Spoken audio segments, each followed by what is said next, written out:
Hi there. I want to talk to you about bees.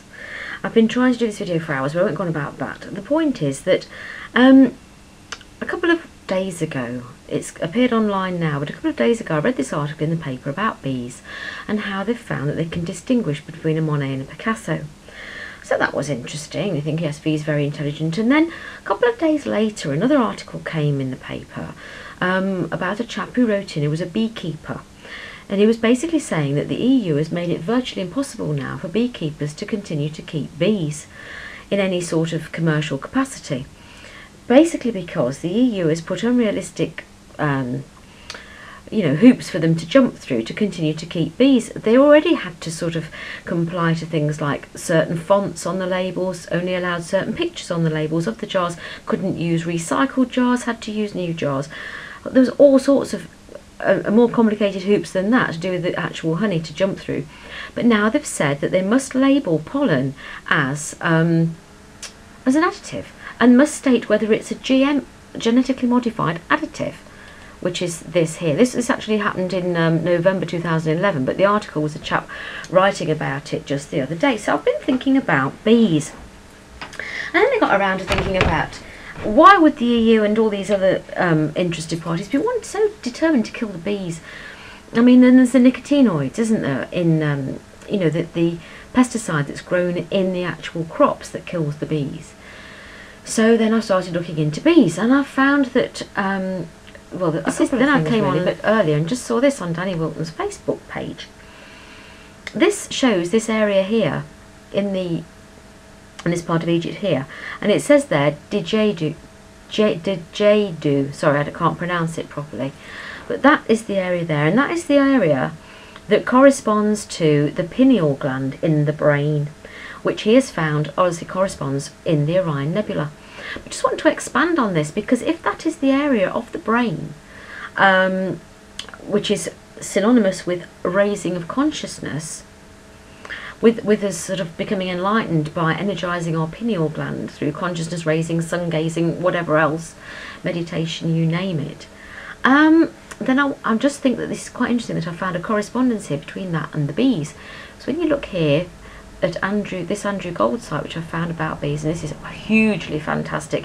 You'll have to look at all of this here about bees. It was all about Egyptian bees and everything. But just on this particular page here, Glastonbury, England, you name it.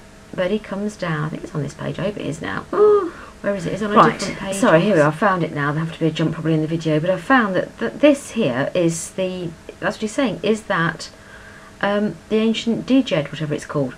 It says here, so we have learnt that Egypt was the land of the bee, and that the king was the beekeeper, and that honey was the nectar of the gods offered to the deities in the afterlife.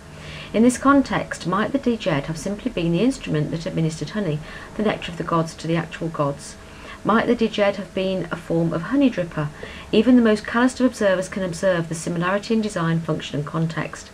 Suggesting that the Djedu may have been a real or symbolic honey dripper does not deny that it, or for that matter the ankh, did not have a deeper, more spiritual and esoterically important meaning. It only suggests that its origins may very well have been rudimentary and ordinary, and from that foundation sprang more sacred associations.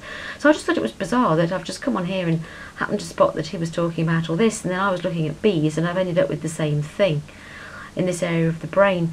Anyway, so hopefully by the time I've made the join in that... Oh, and the other thing to tell you as well, which is fascinating, is that in all this bee symbology that I've been looking into to try and sort of put all this together, apparently, it says that bees came here from the eye of Ra. Bees came from his eye there. And it also talks about the bee being in the veil, in the tent, and all that sort of, the eye in the tent, the bee is in the veil. So I thought that was just an interesting sort of bit of synchronicity there that I've found, all to do with bees. One more thing I'd like to say, well, when I say one more thing, it's going to be about three more things, but one of a few things I'd like to say is that back to this thing about bees and bees being, a good... I mean, this article here says on the symbology of the bees, he was saying that bees are very good because they actually, the bee is more honoured than other animals, not because she labours, but because she labours for others. Indeed, the bee works unceasingly for the common good of the hive. Just want to think about that. And then I watched a video the other day, which was, I didn't watch it all because it was quite long, but I did get the gist of what this chap was saying about cancer. And he was saying that a cancer cell stops thinking about the fact that it's sort of, you know, just a cell in part of a system, and it just starts thinking about itself and just gets bigger and bigger. And then, so think about how that is not like a bee. Then think about, you know, these people now that get really huge. I mean, I've seen television programs about these people that can't even get out of the house because they're that enormous. Who fed them? There's something in their mentality just didn't stop and think, I can't do this. That is a bodily cancer in a way. The cancer of getting too big, forgetting the connectedness to everything else, forgetting that it's part of everything else.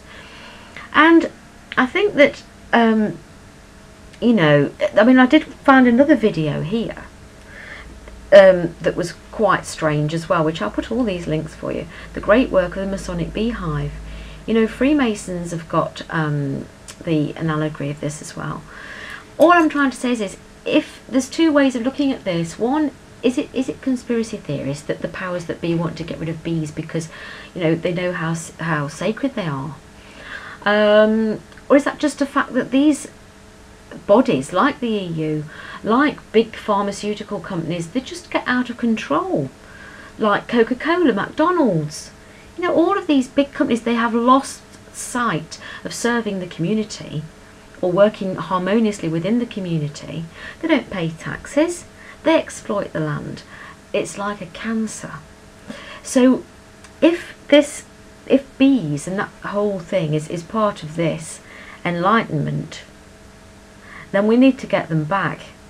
And I would suggest the way to get them back, I mean, I don't really want to have to keep bees because I've got enough on my plate, but if anybody feels vaguely drawn to keeping bees, we ought to start keeping bees. I wouldn't know where to start to keep bees. I think it's quite a faff keeping bees. But you know, we need to get these bees back big time. Another article that I found, which I couldn't read because I wasn't logged in, I tried to log in, was something about this. Oh no, it wasn't that. No, that's what I was looking for something. No, there was another thing I saw anyway about Atlantis. Have we forgotten? The fact that we've forgotten that bees are sacred. Is that also like Atlantis? We forgot what was going on. When anything thinks it's too big for the whole for the whole situation around it, that's when it falls. We're getting too big for that now. But the point is, now this is the very last point I'm going to make now, is that basically though, yesterday in our government here in the UK, the actual members of Parliament defeated the government. They voted against David Cameron, and it was basically the fact that the EU wanted us to pay, well, the whole of its, one of its members I suppose, to pay even more money into their coffers. I think they already have 16 billion or something a year. And David Cameron said, no, you can't have any more, but I'll pay you the same as last year, essentially. But the politicians rebelled and said, no, you won't. You'll tell them we're even paying them less. But this was fantastic because this is about people power. This is about what each of those individual MPs on their own would have been useless, but the fact there was loads of them and they work collectively. And this is what this Age of Aquarius is all about. It's about each of us taking our own power, but then if enough of us do that, it has a collective effect. So back to the bees and the EU. The EU is the cancer. It's far too big.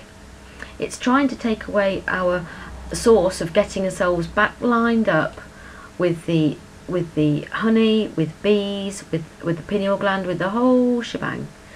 But we can take back our own power, and that is what I think the whole point of this whole thing has been about.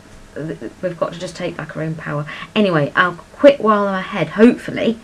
Have I told you that these bees came out of here? There were tears from that sun god. Yeah, how sweet's that?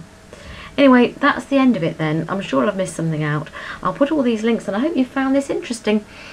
Thanks then.